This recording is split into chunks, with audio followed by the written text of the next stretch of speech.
Hi everybody, Dan Illman here, taking a look at the Stronach 5 sequence for Friday, February the 14th. 5 races, low 12% takeout, a guaranteed gross pool of $100,000 in the Stronach 5 $1 minimum wager. Let's take a look at the field for the first leg of the Stronach 5. It is race number 8 at Laurel Park with an approximate post time of 3:50 Eastern. As always in these Stronach 5 videos, I will give you my early impressions, pre-scratches, pre-track conditions, etc. But when it is time for you to make your final determination and wager, please consider DRF Bet's Ticket Maker. It is the most efficient way to construct multiple race tickets utilizing Steve Christ's A, B, and C method. In race number 8 at Laurel, I'm going to use 2 horses as A's and 1 as a backup. You see the 7-5 morning line favorite. That's Unbridled Outlaw. And Unbridled Outlaw is going to have to cut back to 5.5 furlongs, and that's a bit sharp for this horse. But he ran very well last time out for 12,500 claiming tag and is now dropping all the way down to the 5. He set an uncontested pace. He was run down late by a very sharp horse in Easy River, and dropping back down to the 5, he should be able to get to the front or sit close to the pace despite cutting back a furlong. He's the horse to catch. I definitely want to use the number 7 Smokin' Hot Factor also as an A. This horse is 9-2 on the morning line, making his second start off of the claim. And in his first race after being taken by trainer Rodolfo Sanchez Salomon, they piked him up to the $8,000 level, and he rushed up in the early portion of that race to prompt the issue 4 wide all the way through the turn. He lost ground. He finished evenly to be third that day. He is now down to the $5,000 level. And while he is not the most prolific winner in the world, a 3 for 32 lifetime, it's worth noting one of his wins has come on a wet track. He's 1 for 6 on wet, 0 for 10 on dry. The track was listed as sloppy to begin the day at Laurel on Thursday. I think this horse is rounding into form and is back at his right level. Not sure what I want to do with the 9 Will Munnings. I think 7-2 on the win end of things is a little bit light for a horse that's been away since July, wasn't good as the favorite in his last 2 races. Just seemed like a horse that was crying out for a layoff, and Jamie Ness obliged. Ness is using the waiver provision. He is not eligible to be claimed off of this layoff, and I wonder if they're just going to try to give him a race coming back off the summer freshening. If he runs his best race, he can certainly be a factor. If he's short on the tote board, though, I might want to try to beat him and then maybe double up on horses like the 4 and the 7.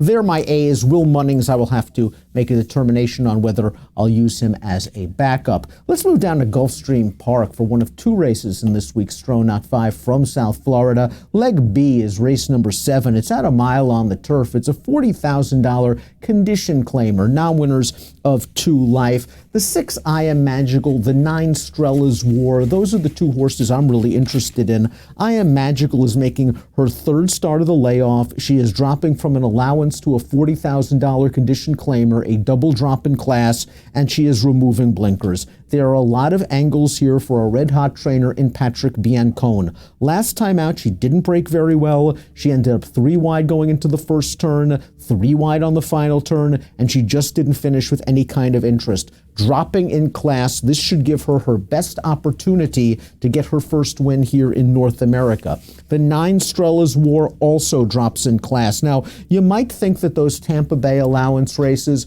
are sort of equal to this condition claiming. I don't know. I think that Strella's War ran into some tougher horses at Tampa and definitely ran into some tougher horses 3 starts back in her first start against winners at Keeneland, where she ran a rallying 3rd at 20-1. She is the kind of filly that is going to need some pace help up front because she doesn't have a lot of early speed. But I do believe that she's a filly that's going to be running late and will benefit from the class relief. She switches to Jose Ortiz. My backup in here is the 5. Kitten by the Sea, a recent maiden winner for trainer Michael Maker. And if you don't think there's a lot of pace in this race, I think of the pace horses, Kitten by the Sea's form is the best. I'm not sure if Kitten by the Sea can get to the front, but I believe that she can sit a similar trip as her most recent race, where she was just off of it, attacked in the stretch, and held sway. She has a lot of upside potential, a nice pedigree being by Kitten's Joy. I wouldn't be surprised by another step forward, but I would relegate her to a backup in my Stronach 5 wager, 6 and 9A, 5 as a backup. Let's head out to Northern California, Golden Gate Fields Leg C. We're going 5.5 furlongs on the Tapeta surface, and it's an $8,000 condition claiming race. The two horses I'm interested in using are the two horses that are the morning line favorites, the 2 Pamper Me Now and the 6 Smiling Bandit. Pamper Me Now is 2 for 37 lifetime. That's not very encouraging, but he has been knocking on the door recently, including a 78 Beyer effort, a career best performance most recently, a race in which he swung widest into the stretch, just missed, and in another step on the gallop out, he was in front. It looks like this horse is coming back into form, and he has a little bit of tactical speed. He is not facing the toughest horses in the world. I think you have to consider Smiling Bandit, who we talked about in last week's Stronach 5 wager as a possible upsetter. He was claimed out of that victory by Jonathan Wong, who's a high percentage trainer. They wheel him back in a week, hike him up to the 8.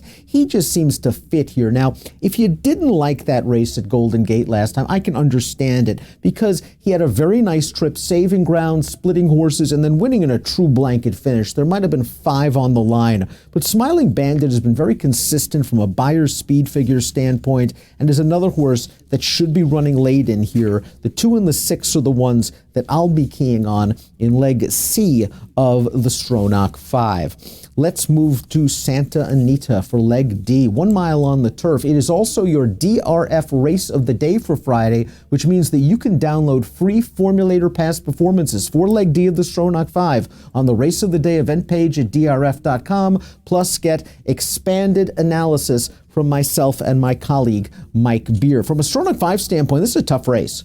I'm going to have to go 3 deep in here. My top pick is the 7 California Kook, who ran in the Cal Cup Oaks last time out, was 3 wide near the pack, stayed in turning into the stretch, split horses through a tight spot.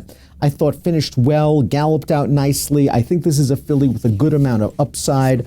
I'll also use Warrior's Moon, who finished ahead of her in the Cal Cup Oaks. She had a better trip, I believe. From post 12, Abel Cedillo was able to get her to no farther out than the 2 path, and she finished evenly in between horses. And then there's the 4, She's Devoted. And She's Devoted made her career debut going 5.5 furlongs. She missed the break. She was last turning into the stretch, and she came with an electric run to just win by a nose. The stretch out in distance, the step up in class, these are worrisome factors, but this filly showed true ability in that career debut. I prefer the 7 California Kook. I'll use the 1 and the 4 in leg D. We'll close things out in this week's Stronach 5 back at Gulfstream Park for race number 10, mile and a 16th on the turf. It is a $16,000 maiden claiming race, and I like the 11 Zandreas at 12 to 1, maybe to spice things up from a price perspective. This filly debuted for a $25,000 tag. I believe she was merely out